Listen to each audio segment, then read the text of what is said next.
Eamonn Holmes erupted in frustration on GB News, launching a scathing critique of the Labour government for what he described as dishonest behaviour and avoidance of scrutiny. The veteran broadcaster accused Labour ministers of deliberately dodging GB News while promoting what he believes is a deceptive migrant deal with France. Speaking during a segment on the UK-France migration agreement, Holmes didn't hold back. "Katherine, you say, make a pledge, I say make a lie. That's the problem and that's what abhors me. These politicians either lie or avoid channels like GB News so they don't have to answer tough questions." Holmes was joined by Katherine Forster, GB News senior political correspondent, who described the new migration agreement as deeply flawed. "It feels like Groundhog Day," she said.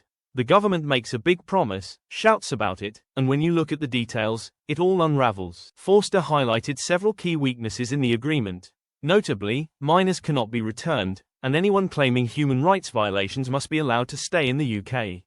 The scheme can be paused with just 7 days' notice, and scrapped entirely in a month. Even more shocking was the revelation that the UK would not receive personal data on migrants selected by France. "It sounds unbelievable," said Forster. "France will choose who to send and won't provide key information. That's mind-blowing." Holmes questioned why Prime Minister Keir Starmer, with his background in human rights law, would back such a legally vulnerable scheme. He knows full well how lawyers can exploit this. "So what's all the hugging and kissing of Emmanuel Macron for?" he asked, referencing Labour's recent warm diplomatic approach. The pilot scheme aims to process just 50 people per week, with British taxpayers covering the transportation costs in both directions. Critics argue it's a symbolic gesture with little real impact. Shadow Home Secretary Chris Philp called the agreement completely unworkable, echoing criticism Labour had long made about the Conservative Rwanda plan, now facing the same issues themselves. Holmes closed the segment with a sharp rebuke.